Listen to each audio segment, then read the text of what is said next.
Sorry, I don't know what to do with my hands.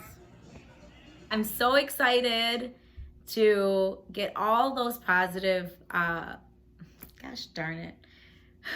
I'm so excited to have gotten all your positive, what? Comments. Oh my gosh. Okay, I'm gonna try it again. Hey you guys, welcome back. So good to see you again. Thank you so much last week for all your positive comments and support. I really appreciate it. Like I've said, I've wanted to do this for such a long time, and that really helps keep me going.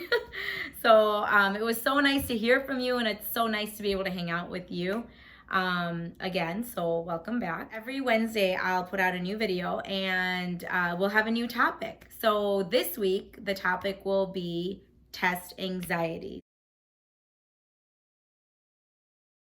And you know, you've got like homework looming over your head. You've got this test and quiz that's imminent in your near future. And you know, for those of you in high school, you've got homework that you're doing slowly, you know, grading it with your teacher. So now you guys know in high school you have an added cushion your teacher actually gives you, which is just doing your homework, and you get points for that. But mostly you kids in college now, you're learning that there are no points for homework, and all you have are your tests and quizzes. So you have to be really good at taking them. And maybe you're doing great on your homework, and you did this last semester where your homework was great, but then what happens on the test? All of a sudden, you get your test back and you're like, I nailed this test. And you get it back like 3 days later. You guys know what I'm talking about? And it's like a C or worse. So I know everybody's been through this at some point. You know, honestly, it took me until my junior year in college to really know how to study for a test and not be anxious. And it's so rude because I was like, I'm done with school now. Now what? But now what? I get to help you guys. Yay! So, okay, so a little bit more about me. I was a student athlete in high school and college. I went to Oak Park River Forest High School, OPRF. Holla. And I also went to University of Iowa, where I did gymnastics for the women's gymnastics team. So I got my black and gold. Props to my gymnastics team at Iowa. I loved my experience there, but I will say school was hard, but you know, I did biomedical engineering.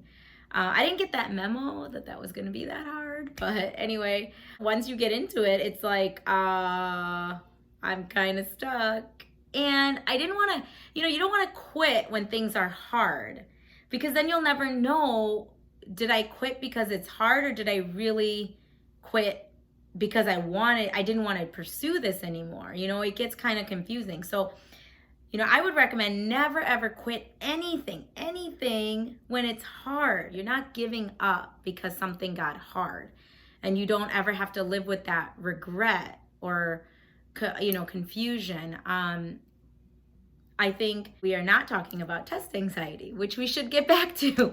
I know I told you guys I have so many topics to talk about, so maybe that'll be the next one next week. But anyway, let's get back to test anxiety. So yeah, when I was an athlete there, I barely had any time to do anything, and I felt like I was never quite prepared. You know, if you go on in life, there's a lot of things that you're gonna get anxious about, and always remember, it's the anxiety comes from not being prepared, or not being prepared to handle the task, or not being prepared to know what to do when you're in a certain situation.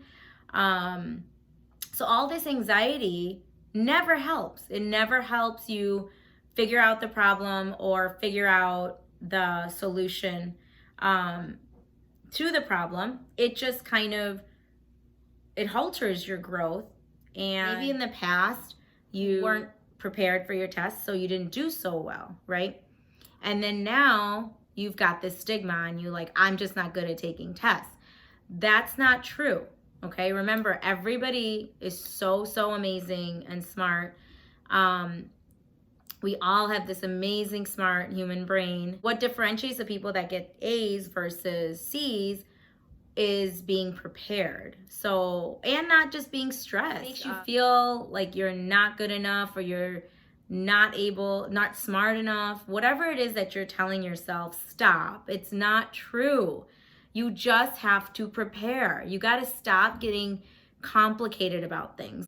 So, you have to follow some sort of plan to get you to where you want to be, obviously, in life, right? But it's not, if it's all in your head, it's not going to work. You have to have it on paper. You have to break it down into little parts. You take one part every day after, let's say you don't have 14 days before a test. Let's say the teacher said that you have a test in 3 days, and so now you have 3 days to prepare, right? So we have to figure out, okay, what am I going to do every day of those 3 days to help me get a really good score on this test? So now that you know, anxiety comes from not being prepared. Now, you can be anxious about many things in life, and I think all of them relate back to just not being prepared. I know that there's a lot of things that do complicate things, but we have to break them down. We have to get to the source of the problem and go from there. So when we're talking about test anxiety, we have to make a plan. So suppose your test is in a week or two. We got to plan, 10 to 14 days out. If your test is in 3 days, you got to plan 3 days out. So every single day, there has to be little bit by little bit how you're going to chip away at the information and have it so you're not having to digest like a ton of information in one night. You know what I'm talking about. I've done it. I've done those papers that are like overnight, and you left it to the last minute and you're procrastinating, and now you've got this big paper to write and you're staying up all night to do it. That is really stressful. I know you can do it, and I've done it. And some of you might be thinking, just like me, I actually got a good grade on some of those tests, or some of those papers. So you're probably thinking, well, it's fine, Tika, I can do that.